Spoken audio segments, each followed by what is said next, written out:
샬롬, 이동춘 목사입니다. 오늘도 여러분의 삶이 주님의 평안으로 가득하시길 기원하며 하나님의 말씀을 나누겠습니다. 오늘 말씀은 아모스 8장 1절에서 14절 말씀입니다. 11절만 읽도록 하겠습니다. 주 여호와의 말씀이니라. 보라 날이 이를지라 내가 기근을 땅에 보내리니 양식이 없어 주림이 아니며 물이 없어 가람이 아니요 여호와의 말씀을 듣지 못한 기갈이라. 아멘.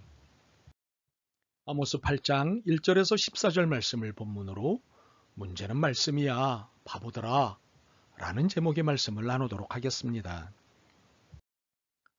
문제는 문제가 아닙니다. 문제는 문제가 뭔지 모르고 그 문제의 의미가 뭔지 모르는 게 문제입니다.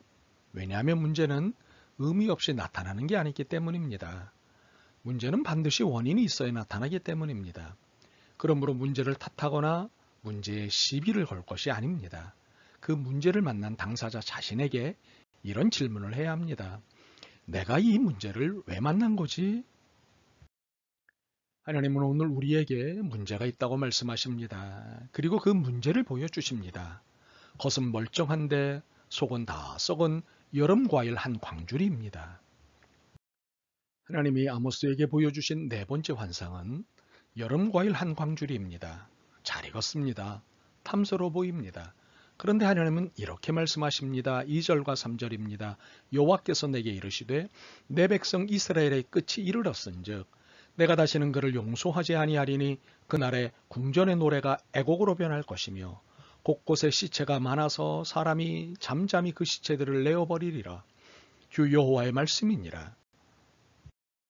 하나님은 이스라엘이 이젠 끝났다고 말씀하십니다.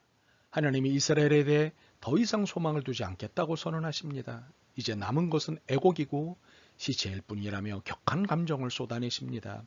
여름과일 한 강주리를 보여주시면서 말입니다. 도대체 여름과일 한 강주리는 무슨 뜻일까요? 잘 익은 과일이고 탐스러운 과일입니다.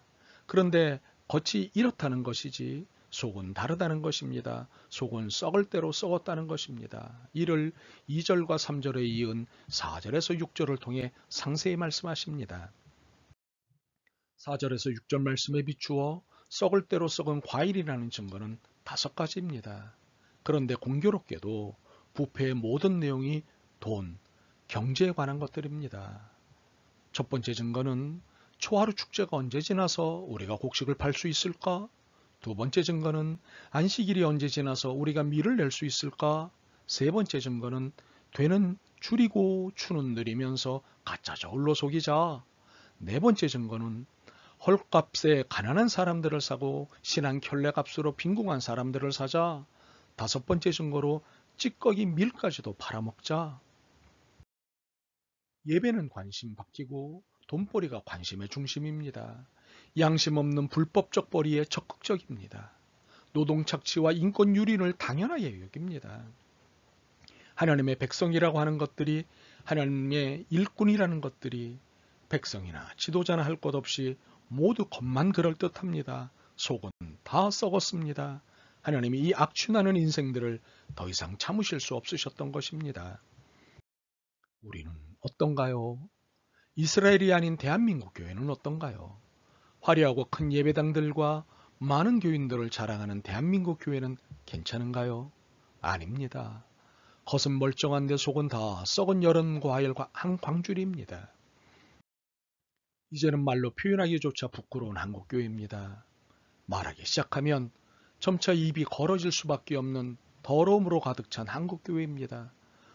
목사라는 것이 자랑스럽기보다는 부끄럽고 개신교인이라는 것이 창피할 만큼 한국교회는 겉은 멀쩡한데 속은 다 썩은 여름과일 한 강주리가 되어 있습니다. 전혀 성경적이지 않은 자본주의의 논리가 한국교회를 지배하고 있습니다. 이 자본주의의 논리에 따라 교인들은 초하루 축제가 언제 지나서 우리가 곡식을 팔 수 있을까? 안식일이 언제 지나서 우리가 밀을 낼 수 있을까? 되는 줄이고 추는 느리면서 가짜 저울로 속이자. 헐값에 가난한 사람들을 사고 신한 켤레값으로 빈궁한 사람들을 사자. 찌꺼기 밀까지도 팔아먹자. 이러한 것들을 당연시 여기고 있습니다. 교회 지도자인 목사들은 이런 정신 빠진 교인들을 위해 축복하고 자랑스러워합니다. 예수님이 말씀하시고 보여주신 가난의 경제관은 무시하고 물질주의, 성장 숭배에 빠져 거룩한 부자론이나 읊어대는 형국입니다. 부자가 될수록 많이 도울 수 있다. 높은 자리에 오를수록 크게 도울 수 있다. 그러므로 부자가 되라. 높은 사람이 되라. 이것이 한국교회를 망하게 하는 자본주의 논리입니다.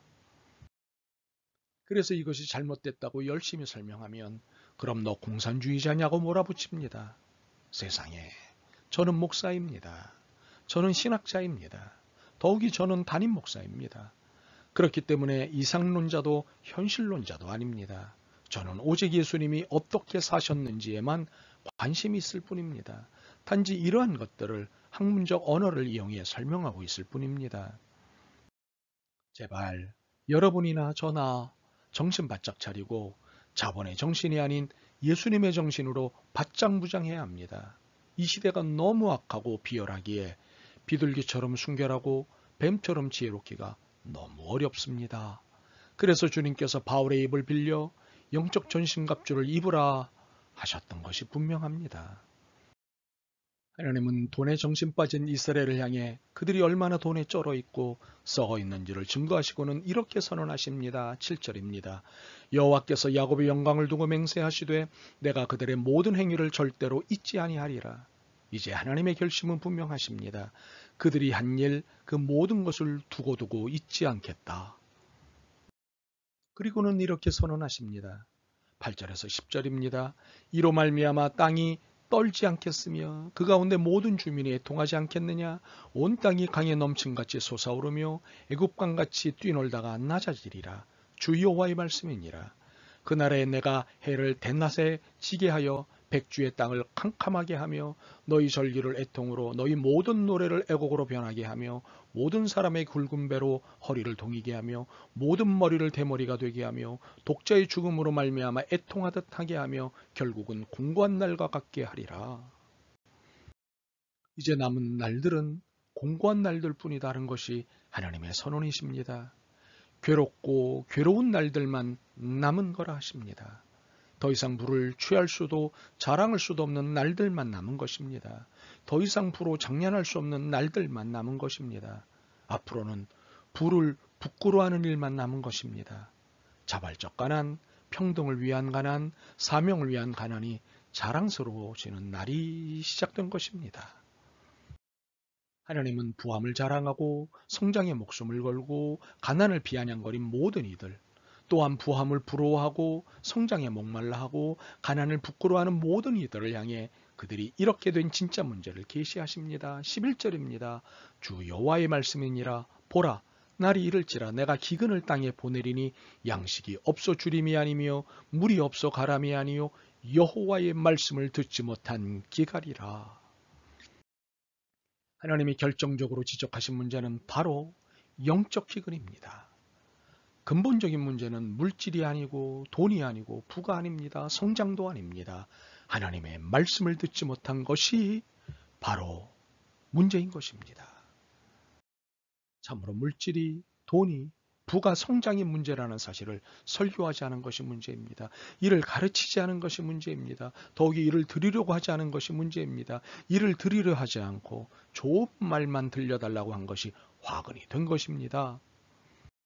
그러나 문제는 담임 목사들이, 신학교 교수들이 목구멍이 포도청이라 잘리지 않으려고, 자리를 놓치지 않으려고 물질이, 돈이, 부가, 성장이 문제라는 사실을 설교하지 않은 것이 문제고, 이를 가르치지 않은 것이 결정적입니다. 목숨을 걸고 말씀을 지키고 생명을 다해 진리를 수요해야 하는데 그렇지 않은 영적 지도자들의 문제입니다. 그러나 성도들 여러분도 이 문제에서 결코 자유로울 수 없습니다. 그러므로 반드시 14절이 현실이 될 것입니다. 사마리아의 죄된 우상을 두고 맹세하여 이르기를 다나 내 신들이 살아있음을 두고 맹세하노라 하거나 부엘세베가 위하는 것이 살아있음을 두고 맹세하노라 하는 사람은 엎드러지고 다시 일어나지 못하리라. 사마리아의 우상, 단의 우상이라 함은 종교가 정치와 결탁하여 국가 자본주의와 독재 정치를 지지하고 정치가 종교와 결탁하여 종교의 거대화와 부의 축적을 지원해 준 것을 말합니다. 바로 이런 것에 종사한 교단과 교회와 교회 지도자들은 반드시 엎드러지고 다시 일어나지 못할 것입니다. 그러므로 우리가 모두 12절과 13절 말씀에 긴장해야 합니다. 사람이 이 바다에서 저 바다까지 북쪽에서 동쪽까지 비틀거리며 여호와의 말씀을 구하려고 돌아다녀도 얻지 못하리니 그날의 아름다운 처녀와 젊은 남자가 다 갈아여 쓰러지리라. 그러므로 여러분에게 바라기는 여러분의 담임 목사가 물질이, 돈이, 부가, 성장이 문제라는 사실을 설교할 때 불편해하지 않기를 바랍니다. 부자가 될수록 많이 도울 수 있다. 높은 자리에 오를수록 크게 도울 수 있다. 그러므로 부자가 되라. 높은 사람이 되라는 설교가 있는 것을 더 이상 기웃거리지 않기를 바랍니다. 오히려 아모스와 같은 설교를 들으려 하시기를 바랍니다. 이런 가르침에 아멘 하시기를 바랍니다. 그리고 이것이 당연한 줄 알고 감사할 수 있기를 바랍니다. 그러면 그 시간부터 우리의 영혼은 평안과 안식을 누리게 될 것입니다. 저는 이것을 믿기에 앞으로도 쭉 이런 설교로 여러분을 만날 것입니다. 그래서 속으로 여러분을 이 바보야 라고 부르짖는 죄를 짓지 않았으면 좋겠습니다. 아멘. 주님, 어찌하다 어느 순간부터 물질과 돈과 부와 성장의 추종자가 되었습니다. 불쌍히 여기시옵소서. 현실을 핑계로 이 못난 모습을 입었습니다. 이제 깨달았사오니 물질의 노예에서 말씀과 진리의 자유인으로 거듭나게 도와주옵소서. 이 결심 놓치지 않게 도와주옵소서. 예수 그리스도의 이름으로 기도드립니다. 아멘. 오늘도 여러분의 믿음과 삶을 응원합니다. 사랑합니다.